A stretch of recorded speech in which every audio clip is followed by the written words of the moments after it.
vamos iniciar então o nosso bate-papo de hoje. Nós vamos falar um pouquinho aí dessa herança africana no Brasil.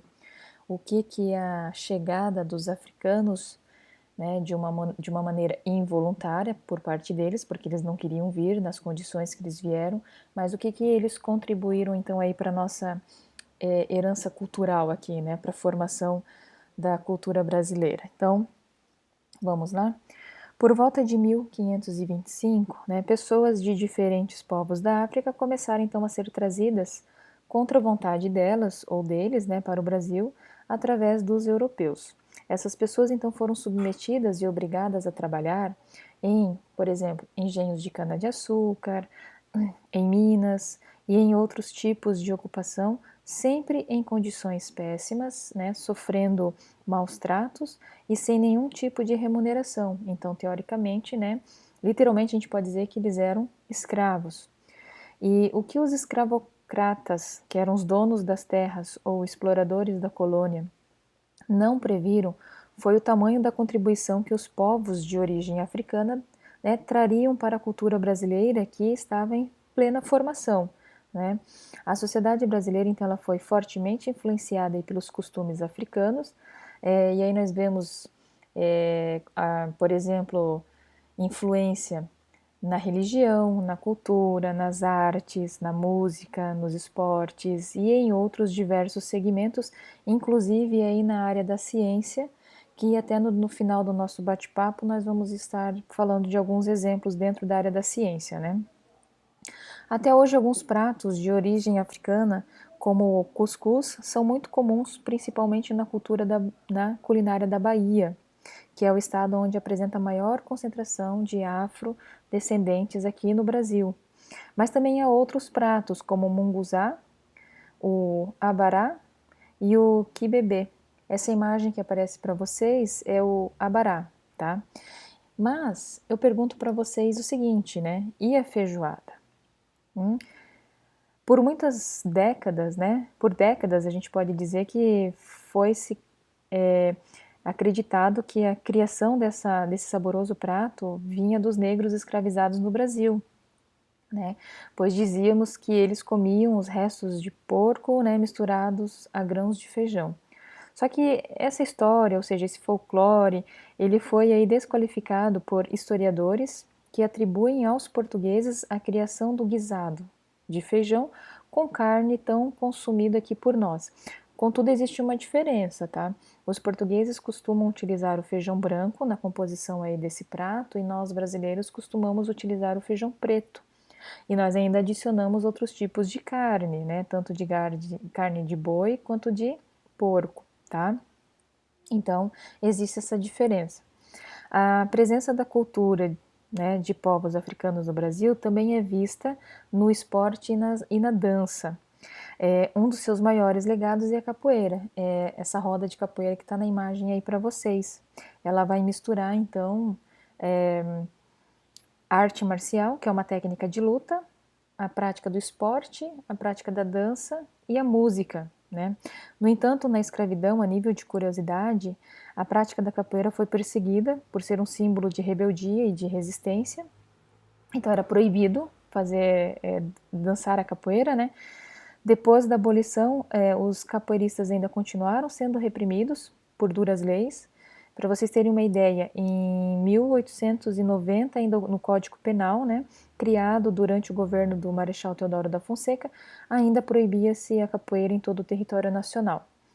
Contudo, né, essa aceitação dessa modalidade pela sociedade levou alguns anos ainda, e em 2014 a Roda da Capoeira, então ela recebeu aí da Unesco, né, que é a Organização das Nações Unidas para a Educação, a Ciência e a Cultura, o título de Patrimônio Cultural Imaterial da Humanidade, assim como nós temos também o samba de roda, né, do recôncavo baiano, e o frevo, também são considerados patrimônio cultural imaterial da humanidade, perfeito?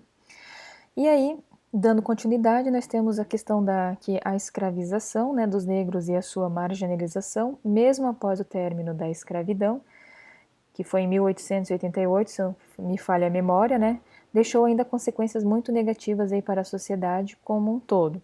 Então, mesmo assim, algumas pessoas ainda conseguiram se destacar em áreas tradicionalmente mais fechadas, que é o caso da ciência, tá? Um exemplo é o físico brasileiro Eusênio Antônio de Souza, que ele lidera aí uma pesquisa, ainda é vivo, né, sobre o grafeno, que é uma forma super resistente do carbono, que tem diversas aplicações, tá, desses materiais, desde materiais esportivos até para o uso de composição aí do preservativo. Olha que interessante, né? Nascida em Salvador, nós temos o caso da Viviane dos Santos Barbosa, que é uma cientista negra também que conseguiu destaque no Brasil. Ela é mestre em engenharia química pelo departamento aí de nanotecnologia da Universidade Técnica de Delft, na Holanda. Ela desenvolveu então catalisadores mais eficientes e que emitem menos gases tóxicos. Temos outro exemplo, que é o caso da nascida de São Paulo agora, a Joana Dark Félix de Souza. Ela é doutora em Química Industrial pela Unicamp, tem um pós-doutorado em Química pela Universidade de Harvard e professora da Escola Técnica Estadual de Franca. Tá? Ela desenvolveu então vários produtos e tecnologias como fertilizantes, pele artificial aí para queimaduras, cimento ósseo e que é utilizado aí para as fraturas, ok? Mas a gente não pode deixar de mencionar, né, nomes emblemáticos, como, por exemplo, Martin Luther King, que foi um líder do movimento dos direitos civis dos negros nos Estados Unidos e no mundo. Nelson Mandela, que era um líder sul-africano, defensor dos direitos humanos e era ativista contra a segregação racial. No Brasil nós temos Milton Santos, que era um dos maiores geógrafos brasileiros. Também tínhamos aqui o Abdias Nascimento, que era um artista e cientista social, cuja luta estava voltada para a defesa aí dos direitos dos africanos, dos afrodescendentes, que rendeu uma indicação ao Prêmio Nobel da Paz em 2010. Tá? Além desses exemplos, né, existem muitos outros de pessoas notáveis que lutaram e ainda lutam para combater aí, para mostrar que as qualidades de uma pessoa não têm relação alguma com a cor da sua pele. Só antes de fechar, então, abrindo um parêntese, nós temos o destaque também no esporte de atletas negros, né, que se destacam aí em várias modalidades e que representam o Brasil aí nos campeonatos a nível mundial, ok? Então, fico por aqui, aguardo aí vocês numa próxima oportunidade e bons estudos.